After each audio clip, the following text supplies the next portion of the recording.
This is Terry Battisti with the Bass Fishing Archives, and I'm sitting here with the grandfather of professional bass fishing, Ray Scott, the guy that started the whole industry in 1967 with a tournament at Beaver Lake, Arkansas. And Ray, we're going to sit here and talk about how you started BASS, what got you motivated, and where it went from there. Let me just, I will, you can edit anything, it's too long. But I was always a bass fisherman since the time I was a kid. But as I got older, I started hearing about tournaments. And the hardware store has a tournament, and he gives a tackle box and a BB gun and for the guy with the biggest. And then people bring in frozen fish. Yeah. That were always crooked as a snake. And I used to just kind of gag at that. I thought, I wonder what it'd be like if the tournament were fair and honest. And I don't know how these things, the chemistry mixed, but when I got out of college, I was a fisherman while in college and in the insurance business, later doing well. And I got to think, why don't I put on a tournament that's honest? And so the idea just wouldn't go away. And I remember I was over in Mississippi on a business trip in a Ramada Inn. I'll never forget it. Back in the back of the hotel. I'd been over there, it's about 250 miles from home, and I had a buddy that was we'd fish in the morning with him on a lake nearby, and it rained us out. It was a dreadful day, it was cold and windy and rain. So I'm on the Ramada Inn bed in the back of this hotel, just daydreaming, and I'm watching television, and I saw, it was in March of 1967, and I remember so vividly watching these basketball tournaments, all the universities slug it out. And when you're away from home, away from anybody knows you, except this fishing buddy that's gone home wet in the rain, I got thinking, why don't I figure a way to put on a tournament, an honest tournament? And I remember he came by that night, we went out and had supper together, and he related to tell the guy that wrote this book. He said, I thought Scott gone nuts. He was talking about a normal guy when I left him, and he was in the Ramada Inn, and at night he was talking about a fishing tournament somewhere in Arkansas. And I'd read a story in Outdoor Life magazine, a good story, about a guy named Charlie Elliott had written that story. He's dead now. And it was a great story about Beaver Lake. I never even heard of Beaver Lake up northwest Arkansas. And so the next morning, this would have been a Monday morning, or Sunday, beg your pardon, I took off in my car and started north from Jackson, Mississippi to Little Rock to find out where the heck Beaver Lake was, because I didn't really know. I just read about it in this Outdoor Life story. And I got up there and I went to the Capitol the next morning, and they told me where Beaver Lake was and a little bit about it. And I got back to the hotel, and I'm making this a long story, but this is God's truth, and the first time I've ever told this much of it. I went to the hotel and I called information for two cities. One was Springdale, Arkansas, up in the very northwest corner. And the other was Springdale and then Rogers, Arkansas. Both of these little towns lived on either side of the lake, Beaver Lake, that I'd read about in Outdoor Life.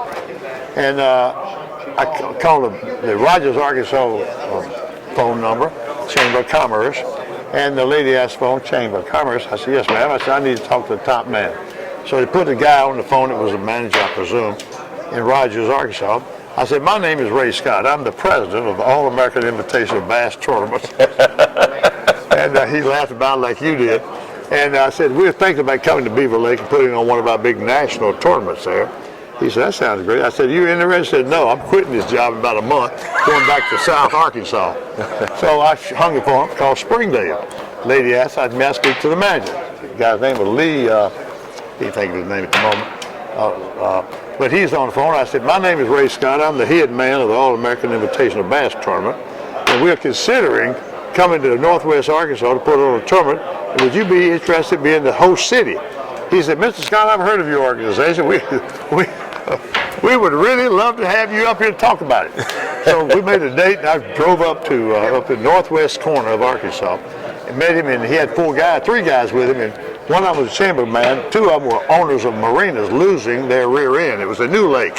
Right. And the just didn't have the business, needed publicity. And this was a great idea to promote Beaver Lake.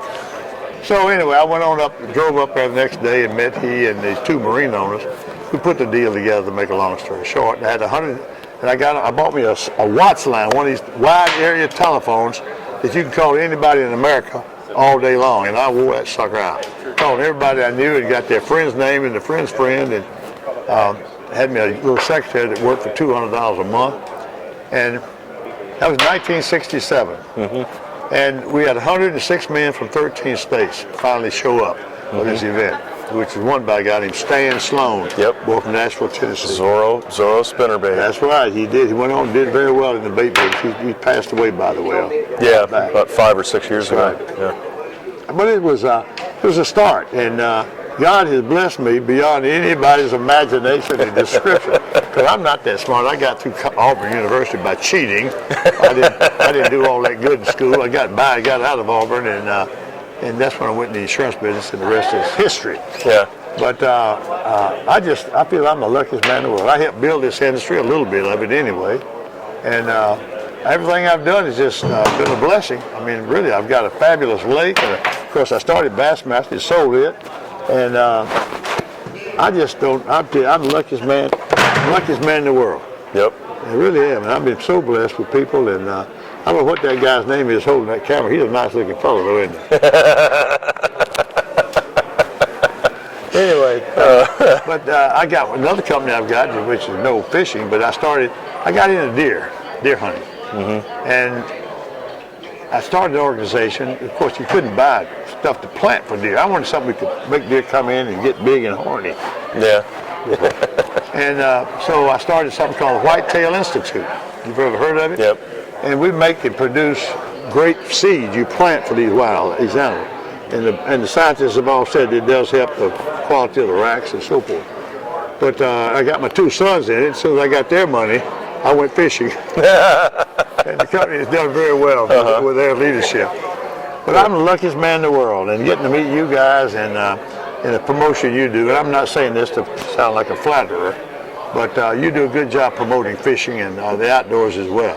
Thank you. And I mean that, and I hope you keep doing it. Yep. Appreciate it. All right. Thank you, sir. It's my pleasure. All right.